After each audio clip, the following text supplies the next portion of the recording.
Welcome, everyone, to today's episode of the Firefighting Female. I'm Rhonda Cohen, and with me is my buddy Dave. Hi, everybody. So, Dave, Rhonda. let's talk about a reality. Yes. Okay. My reality is different from your reality. It's all about perception, isn't it? It's all about perception. Fake it till you make it. That's right. But listen, okay, during COVID, I hate to admit as a dietitian, I was just grabbing at food nonstop, okay? Because it was there, and we weren't sleeping because we were working around the clock. And I put on, the freshman 15 into the COVID 15, and I cannot get this weight to come off, okay? So I have a lot of people say, I'm doing everything right. The weight is not coming off. What is going on? So we talk about what they're eating, if they're sleeping, if they're exercising, and yes, they're doing it all right. It's still not coming off. So what about those pesky hormones? Let's talk about them. Well, I'll start with estrogen. Don't worry about this one, Dave, okay? But, you should know. You have to be sensitive to everybody. Well, first, let's define what we're concerned with. Right. Is it weight or is it an excess of blessing, as we say? Because weight could be muscle. Right. Right? So it's not necessarily about that scale. And unfortunately, in the West, we're so obsessed with that scale. It's not necessarily about that. Right, because we could be putting on some significant muscle mass. Right. Right? So it's how your clothes fit. It's how you appear. It's how you feel. How you feel, yeah. And that's part of it. So it's funny. One person said to me, in the course of our lifetime, we've known each other 10 pounds heavier and 10 pounds lighter, 20 pounds heavier, 20 pounds lighter, and we're the same person. So you're really not, though, because you feel different. You act different. If you are fit, if you feel good about yourself, you feel better, you work better. Right. And so, my whole thing with the functional movement concept in the fire rescue emergency services, you have to be able to crawl, kneel, walk, climb. And if you have an abundance where maybe you didn't used to have an abundance, or maybe you're not as strong. And again, as we grow, because my wife does not like say as we age. I don't as either. We grow, our bodies change. And in emergency service work, you have to be physically and mentally prepared to do that. That's right. So you're eating right, you're sleeping right, you're exercising right, you're doing functional fitness, so you're incorporating everything, mind and body, but the weight's not coming off. So what could be going on? Right. Well, let's talk about cortisol. So we've all heard the word cortisol. The stress hormone. Stress hormone. But what it is, it comes from this tiny little adrenal gland on top of the kidneys, and it's our stress hormone, so fight or flight hormone. And we experience this a lot. And if you actually pay attention, you feel it. You feel it release. So if the tones go off, if suddenly you have to drive a piece of apparatus that you're not familiar with and it's a rainy night, if you're on a call and something's not going right or something scary happens, you're going to release cortisol. Even if, somebody just comes up behind you and you just go, whatever, you're releasing it. And the fight or flight response, the release of cortisol, you have the hypothalamus to the pituitary gland to the adrenal gland, and it releases. And I'm not a doctor. I just played one on TV last That's week. right. But it's not necessarily a bad thing in normal life. The problem is chronic exposure to stress in these positions over a period of time. It just builds up and builds up and builds up, and you can't get rid of it. So you have a tolerance, right? A threat tolerance, a tolerance of that we all go through. And a normal, healthy person, right? You have that fight or flight response, cortisol is released, and within a short period of time after that emergency is over, you kind of go back to normal, and that threshold, that tolerance is back in that framework that you need. Right. So some cortisol release you have to have because it releases glucose to the brain, to the heart, to the large muscles. So that lets you run from the big scary bear, okay? Right. And the brain is fueled by glucose. It's also on the circadian rhythm. So we release more cortisol in the day and less at night. But if you're a shift worker, you're constantly releasing that cortisol, so it's building up. If you don't use the glucose, then what happens? It gets stored as body fat. So that's part of the problem we're seeing. So some cortisol release is amazing, but yeah, excess. it's a superpower generally. It's a great thing. But when especially like in a position where you're awake at night, like a law enforcement position where you're sitting there in a cruiser, you're on patrol, it completely is opposite from that circadian rhythm. Yep, it derails you completely. So that's one thing that could be a reason for storing extra fat, and cortisol stores it as belly fat too. Yeah, so male and females, they store their fat in a different location. Yep. And cortisol is also a long term. It's everything from depression to high blood pressure to anxiety to bad digestion, which is all part of it. Right. And that might be another concern. Yep. So ways to lower cortisol if we're releasing too much. Number one, if you get better sleep. So obviously on shift work, it may not be possible.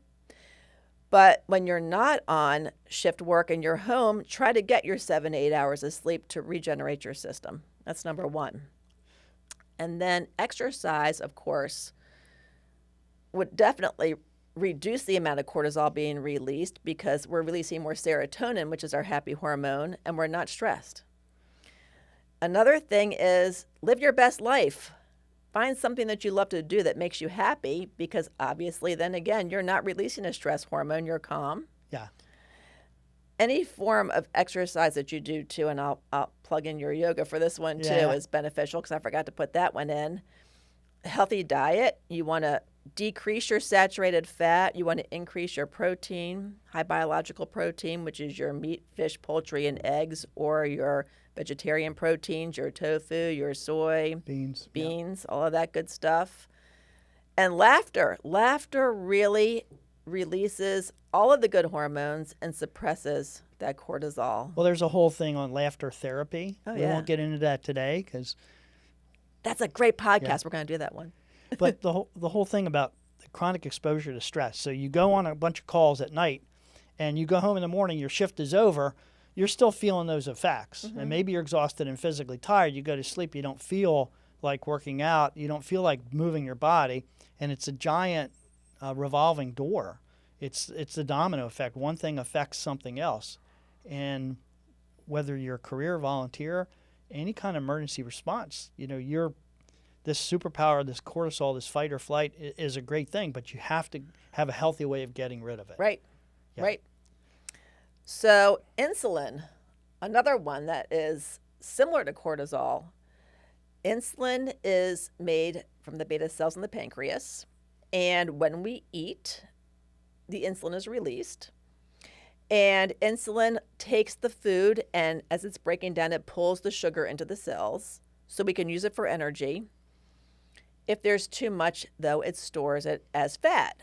And the body can become insulin resistant because if you continue to eat a lot of processed foods, a lot of high sugary foods, the insulin can't work as fast as you're putting it in. So we end up with too much sugar in the body, and that's what's called insulin resistance. And that can be detrimental to all of us because it stores. And the typical American diet, if we've talked about, is high sugar, high fat, high this, high that. And in fact, we were talking about a future cooking demonstration that Ron is going to take a typical firehouse meal and show you how to do that, but in a maybe a little healthier way. Because there's typical firehouse meal, you're cooking for 10, 20 people, that lasagna, that, spaghetti, it's not necessarily the best thing. Yeah, especially if you're eating a large quantity and then the tones go off. And you think, when you eat that big meal, you sit there and say, please do not let us get a working house fire right now because it's going to be the worst feeling ever. Right. You see people throwing in that extra scoop of spaghetti as they're running out towards the unit, just try to cram it in. And you just hope that the dog didn't get it or that it didn't spoil before you got back. Right. Yeah.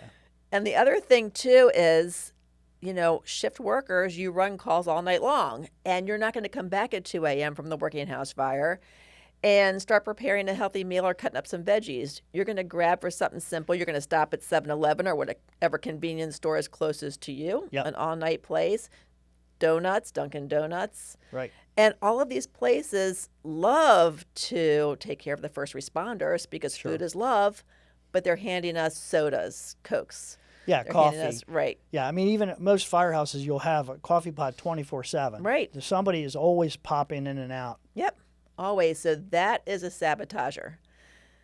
Other things we have, I call them the angel and the devil in regards to appetite suppressants and things that make us feel hungry. So it's called leptin and ghrelin. And leptin, well, let's talk about ghrelin first, because I hear ghrelin like gremlin, like, Yeah. scary, right? So that's how I remember this one.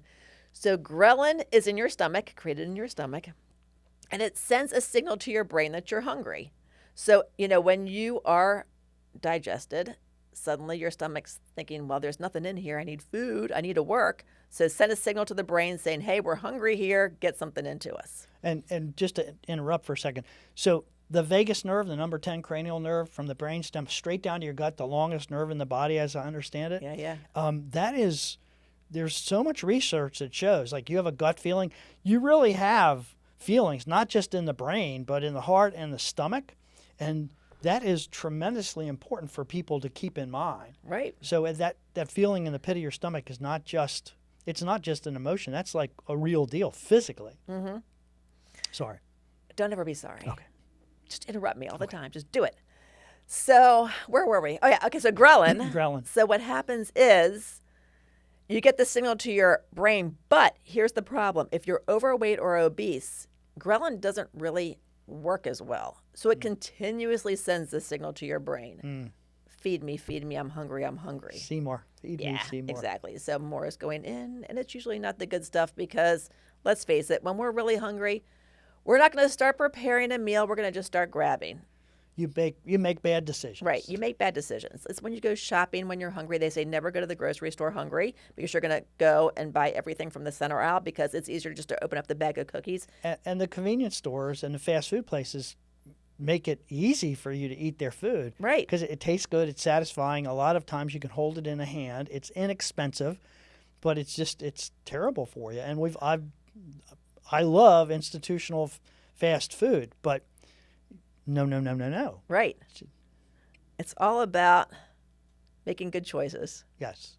What's important now? I heard recently, what's important now? And you have to think of yourself in 5 years, 10 years, because you're going to be different. But whatever you got going on here didn't come overnight. It took a long time. It's going to take a little while to get rid of it. So back to ghrelin. Right. But see, you just made a good point. So you don't put the weight on overnight. It's not going to come off overnight. So the thing is, set realistic goals. If you have to lose 50 pounds, set a goal of 5 pounds a month. That's a realistic goal, attainable goal. Or do you do the measurement, the body fat, the skin folds, Mm-hmm. right? As opposed to, again, weight versus how you fit in your clothes, or can you get that that turnout coat back on? Right.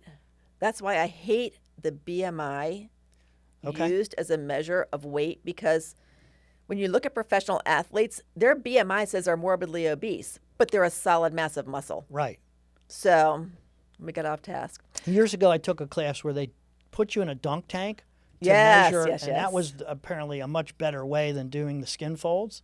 And they measured that, and of course that was a horrendous, traumatic experience, which I don't want to talk about anymore. But yeah, what's your thought on those things as opposed to the skin folds and body mass index? And I think they're amazing if you have access to them. right. So Because I don't know if fire departments around the world or country are doing that for Yeah. their folks. I know this was a specific class I took on breathing apparatus. They made you go and do this. Yeah, but that is very cool because that will give you a specific baseline, whereas a skin fold caliper depends upon who's doing it. I could do it, you can do it, and we're going to get a different reading. I see. Yeah. That's the thing about it. So ghrelin, the devil, leptin, the angel. So leptin lives in your fat cells, and leptin tells your brain that you're full. And so the problem is, again, if you have extra weight on you, leptin doesn't work so well. So you're never getting the signal that you're full and that you keep eating and eating. What about the like gastric bypass surgery? I know of a couple people, fire people, that have had that done, and they've lost a tremendous amount of weight. Of course, that affected their life long term. Right. If they keep that weight off, yeah, that's the problem with that, because there's something that happens with that called the dumping syndrome, and it's a result of releasing insulin. But after a certain amount of time, your hormones regulate and you don't get the dumping syndrome anymore. Your body always wants to go back to its heaviest weight, as crazy as that sounds. So leptin and ghrelin don't necessarily work as well. So you're not getting the full and hungry signals that you should be getting. So what can we do about leptin and ghrelin. So Did I get that right? you got that right. So the angel and the devil, leptin and ghrelin. So what you do is try to maintain a healthy body weight, and you try to exercise, and you try to eat healthy, limit those saturated fats. What about, and maybe they're fads, maybe they're not fads, but recently we've been on this apple cider vinegar kick. What's your thought on any external thing that it's not a diet pill and it's not about diet, but it's also more about digestion. But any thoughts on supplements, not diet pills per se, but things that you can take or foods that you can eat to stimulate or reduce inflammation, right? Because that's a lot of it's about inflammation. Right. So there's the anti-inflammatory diet. That's a lot of fruits.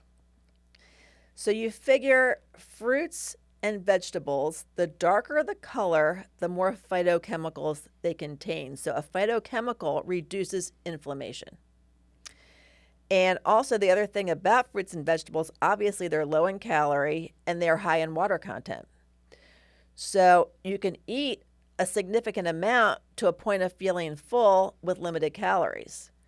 Plus you're improving your hydration because you don't just get hydration from fluids.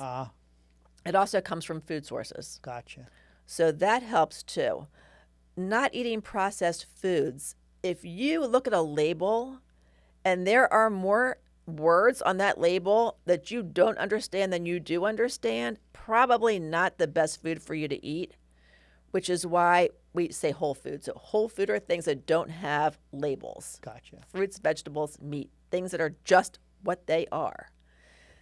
There's a book out called Twinkie Deconstructed. It came out many, many, many years ago. We buried a Twinkie in the time capsule at the new station because we knew it would last in there for 100 years. Oh my gosh. Because of all the chemicals. I can't wait till we pull that time capsule up. When are we doing it? Don't know if we're going to be around, but we'll see. Let's just do it. Lord willing. Let's do it tomorrow. Yeah. Yeah.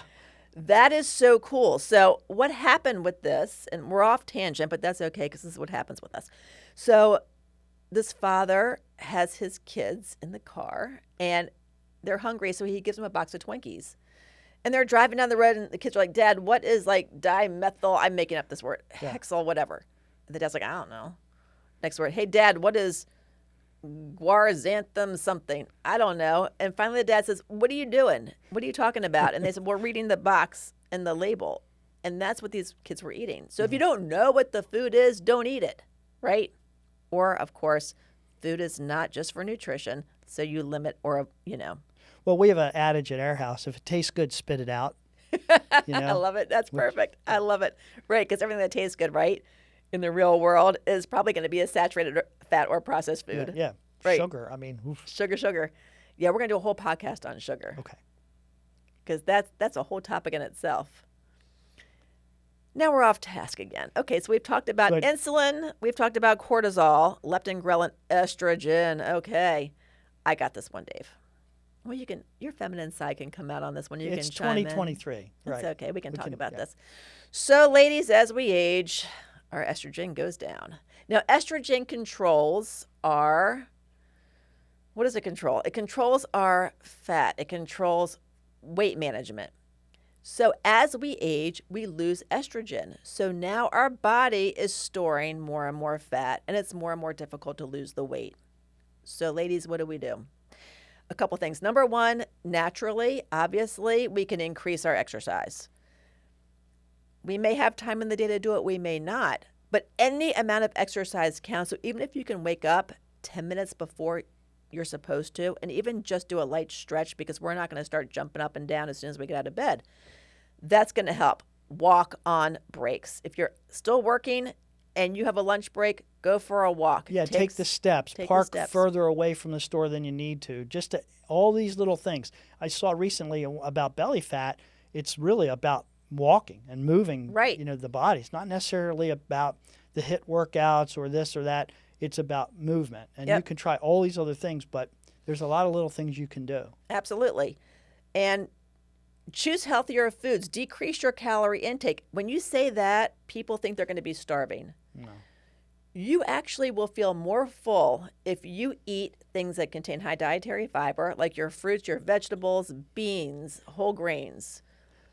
Because your insulin, we'll get back to insulin, doesn't have to release as quickly. It takes longer to break these foods down, giving you a longer feeling of satiety. So tell me a little bit about this evil word we call carbohydrate, because I have this conversation with my students all the time, my yoga students. One happens to be a nutrition person, and we were talking about green beans, and she said, there's carbohydrates in green beans. Right. And I'm like, I like canned green beans with all the crap in them, but Yes, when the green beans are brown, right? Right, the can. right. Institutional green beans. Right. Yeah.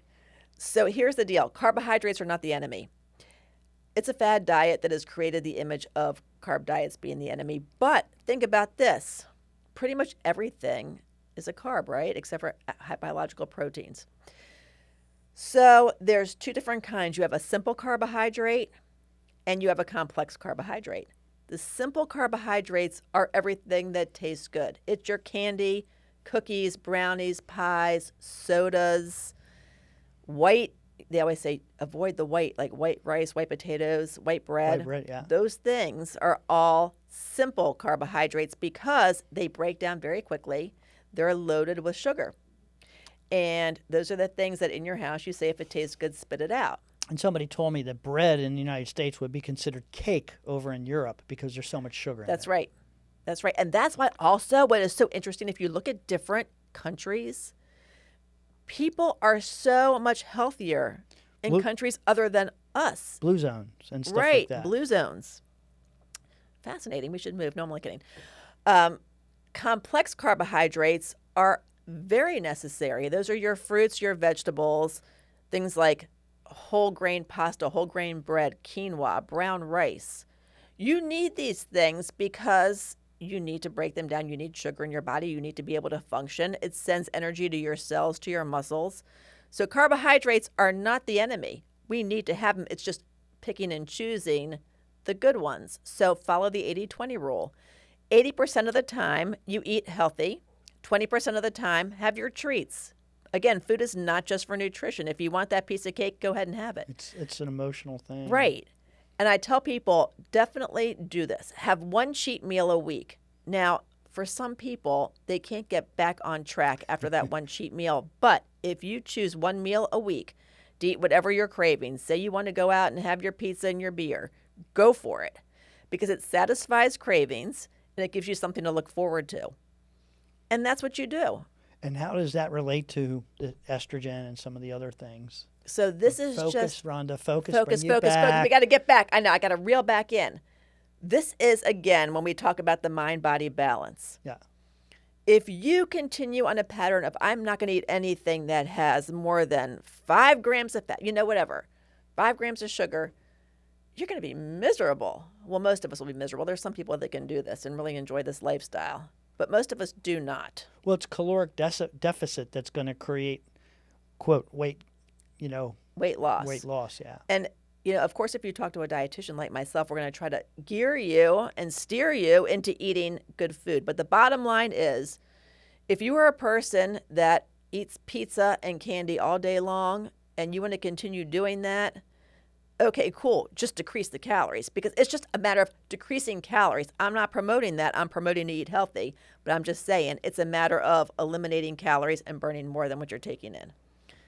So I think if you're doing everything right, here's the bottom takeaway, and you are eating well, you are counting your calories, you're exercising, you're sleeping, but the weight's not coming off, it could be the hormones, those pesky hormones that are creating the problem for you. So maybe think about your stress level. Maybe think about, hey, am I releasing a lot of cortisol? Is my lifestyle being too stressful? Yeah, or maybe it's something where, go to a doc, get some blood work or whatever, see where you're at. See where you're tell at. You. Yep, and that's the thing. We promote annual physicals all the time. Yeah. So, with my part-time at First Responder Center for Excellence, we're always saying annual physicals are your key to success. And it's scary because it's the unknown and your fear is, well, what if they find something? Yeah. I'm going to be taken off of the street. I'm going to be taken out of my firehouse. I could have a desk job Right. or worse. I mean, it could retire you, right? Right. So nobody wants to go get their annual physical, but you need to get your baseline. You Yes. need to know where you're at because knowledge is power. And we have friends that we know that have been saved by their annual physical. Yeah.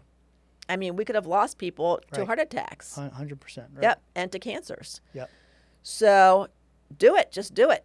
You know what? That's It's the word of the okay. day. Just do it. Just do it. Take care of So, yourself. But that's the truth. If you get your baseline, you know where you are, and you know what? 9 out of 10 times you're going to be fine. But if you're not, you'll get something resolved, and guess what?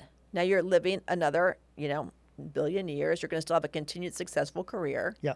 You might just be sidelined for a little bit. It's all good. Your body is telling you, hey, you need to take a break. All right.